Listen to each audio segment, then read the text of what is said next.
마지막으로 이제 미국 중간선거 얘기를 할 건데, 민주당이 또 여론조사를 깨고, 이제 압도적으로 패할 거란 여론조사를 깨고 선전을 했어요. 역시나 이제 또 부정투표 논란이 막 일어나고 있습니다. 근데 뭐 부정투표 논란은 빼고, 어찌 됐거나, 지금, 민주당의 선전에 대한 분석이 나오고 있는데, 어디까지 믿어줘야 될지 살짝 확인을 좀 해보겠습니다.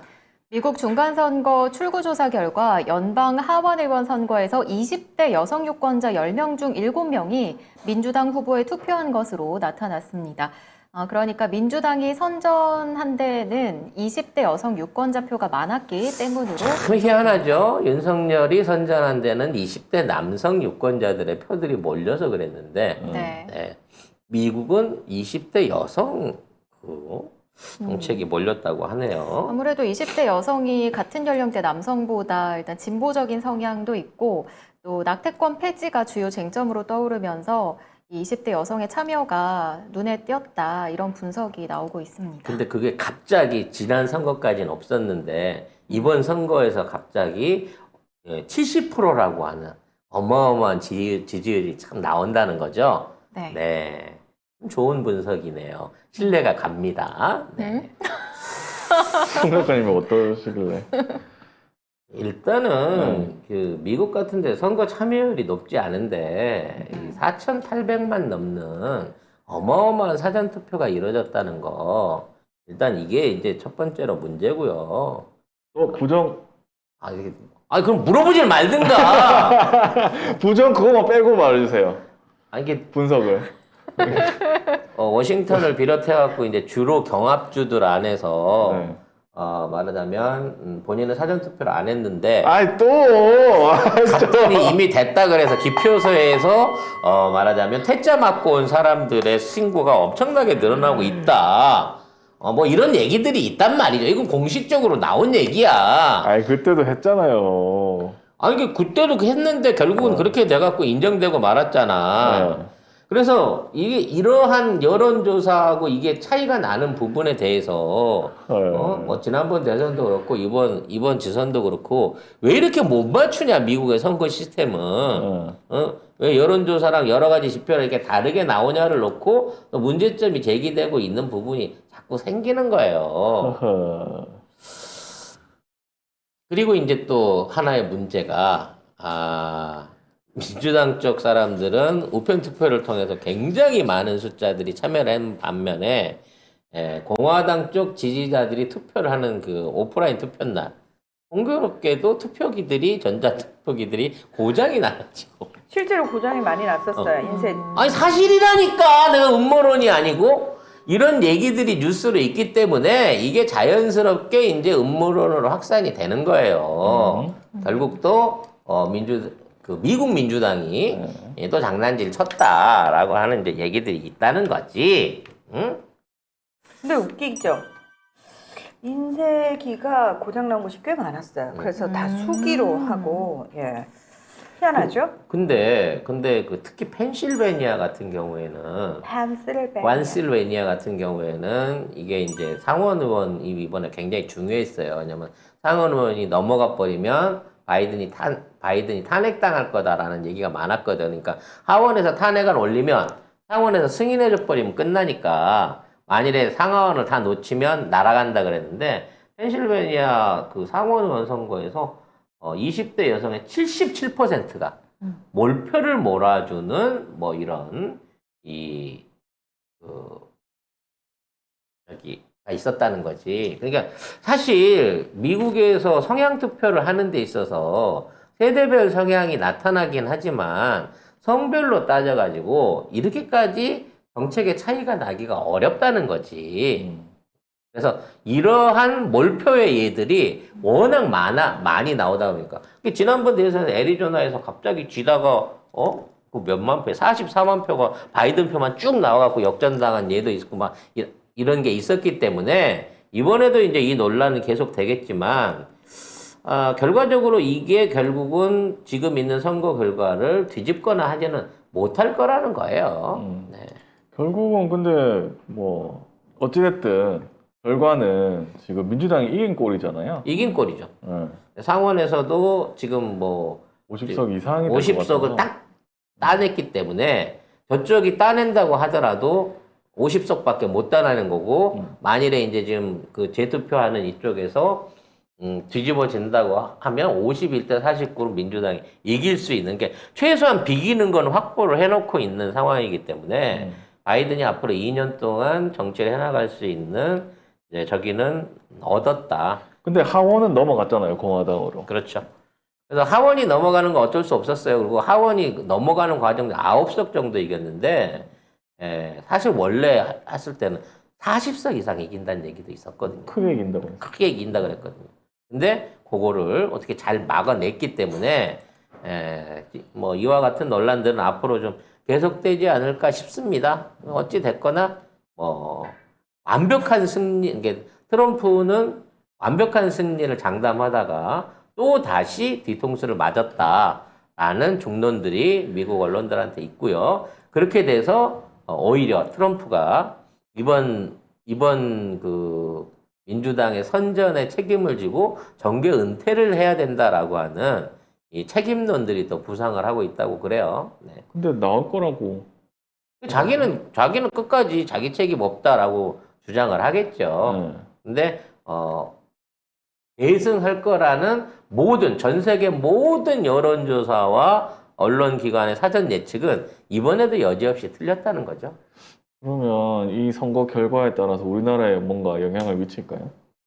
우리는 일단 경이 있기 때문에 영향을 안 미쳐요. 무슨 얘기냐면 경이 있는 동안은 그냥 무시당하는 거는 정해진 수순이고 일단은 우리가 바뀌어야지. 최소한 이 부분은 있을 것 같아요. 만일 공화당이 대승을 했다고 그러면 트럼프하고 김정은의 어떤 애착 관계, 서로 손편지 주고받는 관계를 생각했을 때, 러브레터. 한반도 안에서의 어떤 그 평화 협상이라든지 정전회담에 관련된 부분 안에서 좀 그 훈풍이 오지 않을까라는 기대감도 가질 수 있었는데, 그게 아마도 어려워지고 지금 같은 어떤 그 군사적인 부분 안에서의 북한에 대한 위협들, 이런 것들이 계속될 것 같아요. 그래서 그런지 몰라도 지금 북한이 이 거친 언사들을 또다시 시작하고 있고, 이제 핵실험이라든지 이 유도탄 실험에 관한 또 얘기들을, 그 정보들을 좀 풍기고 있거든요. 지금 가장 우려되는 문제는 러시아의 개입이에요. 러시아가 개입해가지고 지금 그 북한군 현대화를 위해서 일종의 러시아제 중장거리 미사일들을 제공을 하고 단거리 미사일과 포탄들을 교환해서 바꿔가고 있다라고 하는 얘기들이 나오고 있거든요. 그래서 지금 제일 논란이 되고 있는 게 최근에 이제 우리 정보부가 울산 앞바다에 순항 미사일이 탄착을 했다라고 하는 보도가 있었는데 아니다. 그거 확인된 바 없다라고 주장을 하고 있거든요. 근데 북한이 웃기는 소리 하지만 우리가 분명히 쐈는데 왜 없다 그래. 니들 방공만 뚫고 지금 들어가니까 쪽팔려서 그런 거잖아. 라고 하면서 또 이거를 강행을 하고 있거든요. 근데 이게 DMZ나 뭐 NNL 북쪽 이안에서 탄착한 게 아니고 실제 울산의 미사일, 울산 앞바다의 미사일 떨어진 게 사실이라 그러면 사실 우리도 굉장히 큰 군사적 그 데미지를 입는 거거든. 말도 안 되는. 이 부분에 대한 명확한 좀 해명이 있었으면 해요. 최근 들어서 우리가 윤석열이 기시다를 만나가지고 지소미아보다 더 강력한 그 북한 미사일 대비를 위한 정보 공유 체제를 약속을 해버렸거든요. 그러니까 이 분담금, 그러니까 그 징용배상 분담금 우리가 물기로 한 거는 차제에 치고 나서 그동안 중단돼 있던 지소미아를 복원함과 동시에 더 강력한 미사일 관련한 협의 체제를 구축하기로 약속을 했단 말이지. 그런 상황에서 북한은 우리는 울산 앞바다의 미사일을 탄착을 시켰다라고 하는 주장을 하고 있다는 거예요. 그러면 이러한 순항미사일이, 초음속 순항미사일, 적에도 순항미사일이 갖고 있는 거냐, 실제로. 이거에 따라서 이게 또 비대칭 전력이 될 수 있거든요. 우리가 갖고 있는 방공 시스템이 다 무력화됐다는 얘기예요. 여기에 대한 진위 논란을 우리나라도 지금 제대로 해봐야 될 지점이 생겼다는 거야. 사실은 이런 일이 있으면 국가가 난리가 날 일이거든요. 북한이 울산 앞바다에 미사일 쐈다. 그러면 만약에 문재인 정부에서 이런 일이 일어났으면 난리가 나고 합참은 잘렸을 겁니다. 그러니까 국방부가 해명을 해야 되는 거거든. 근데 아니라고 근데 그냥 우리는 맞은 적이 없다는 거고 북한은 분명히 때렸다는 거예요. 인정을 안 하면 또 쏜다고 쟤들이. 내가 이런 그랬잖아. 전쟁이 나도 얘기 안 해줄 정부라니까. 그러니까 언론이랑 짬짬이 해가지고 전쟁이 나도 국민들이 되져도 내가 전쟁으로 죽는 줄 모르는구나 하고 죽을걸요? 그러니까 방공망을 통해 가지고 울산까지 미사일이 날아서 떨었다는 건 무슨 의미겠어요? 울산 공단을 비롯해 갖고 포항제철을 비롯한 우리나라의 핵심 기관 설비들 만일에 전쟁이 일어나면 거기가 제일 먼저 피격 대상이 되는 지역인 거거든. 아니에요. 아크로비스타가 제일 첫 번째 빠따입니다. 걔는 있으나 없으나 하니까 거기다 안 쏴. 그리고 이쪽은 원전 있어요. 그러니까. 근데 이런 중대차한 위협이 있었다고 하는데 지금 국제사회에 대해서 계속해서 북한은 자기가 쐈다라고 하면서 주장을 하고 있는 거고 일부 어떤 매체들은 실제로 쐈다라고 그거를 뒷받침해주는 매체들도 있는데 우리 정부나 미국 정부는 전혀 그런 미사일은 없었다는 주장인 거거든. 중차대한 내가 뭐라 그랬는데? 중대차. 아무튼 중고차 아니고 중차대한 이러한 문제에 대해서 너무 안보에 관한 정보를 문 닫아버렸다는 얘기야. 에휴, 기자들도 입 다물고 있는데 왜요? 아니 입 다물고 있다가 포탄 떨어지면 어떡할 건데? 같이- 우리라도 각자 도생해야지. 그러니까 우리는 SNS를 봐야죠. 언론을 보는 게 아니고 우리는 SNS를 보고 있다가 아마 이제 우리 국민들이 스스로 각자 도생이시기 때문에 SNS에 올려주실 겁니다. 그리고 지금 보면은 윤석열 정권에서는 동쪽에 살면 안 됩니다. 제가 봤을 때 그렇습니다. 진짜. 왜냐면 거기에 핵 발전소가 엄청나게 많잖아요. 근데 어떻게 알아? 그거 터지면 한반도 자체가 끝장이야. 끝장인데 먼저 가잖아요. 그리고 지금 이미 여기 원전 수가 줄줄 새고 있다. 포항에는 아예 그 얘기도 있잖아요. 근데 정부도 아무도 책임 안 져.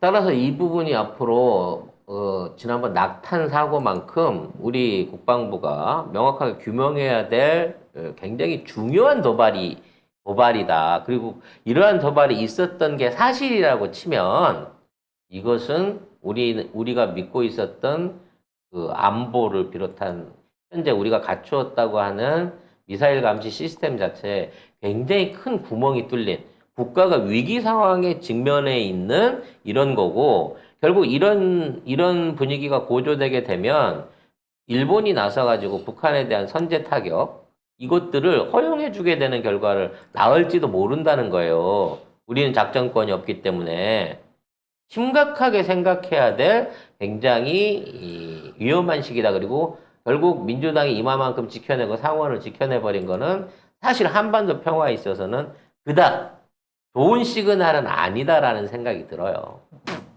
어쨌든 이 한미일 첫 공동성명에서 북한 미사일 정보를 실시간 공유한다고 했잖아요. 이것도 사실은 우리나라 기술이 훨씬 좋대요. 그리고 일본은 잘 모른대요. 아니 왜냐면 이 위도차 때문에 일본에서는 지평선 넘어라 수평선 넘어라 탐지가 안 돼요. 그러니까 우리나라가 먼저 알려주지 않으면 일본이 대비할 방법이 없는 거거든요. 물론 현재 지금 북한이 초음속 유도 미사일을 가졌다고 치면 또는 잠수함 발사 탄도탄을 가졌다고 치면 그리고 마 20 이상도로 되는 고각 발사를 한다고 치면 일본이 막을 방법은 없습니다만 최소한 쐈는지 안 쐈는지를 알기 위해서 우리나라 협조가 절실했단 말이야. 근데 문재인 대통령은 이거를 걸어놓고 난 다음에 니들은 안 가르쳐줄 거야. 미국만 가르쳐줄 거야 해가면서 일본을 협상 테이블 안에서 쥐락펴락하면서 갖고 놀았거든. 근데 지가 스스로 자진해갖고 다 퍼다주고 있는 거라고 이 정부는. 정작 우리는 얻는 거 하나도 없는데. 하나도 없잖아요. 얻어낸 게 뭐 있어 하나도 일본한테. 아무것도 못 얻어냈어. 열심히 여행 규제 풀어줬다고 그냥 어마어마하게 일본 여행만 다니고 있는 상황인 거죠. 에이. 요즘 일본 공항에는 다 한국 사람 목소리밖에 안 들린다고 하는 얘기가 있습니다. 씁쓸합니다만.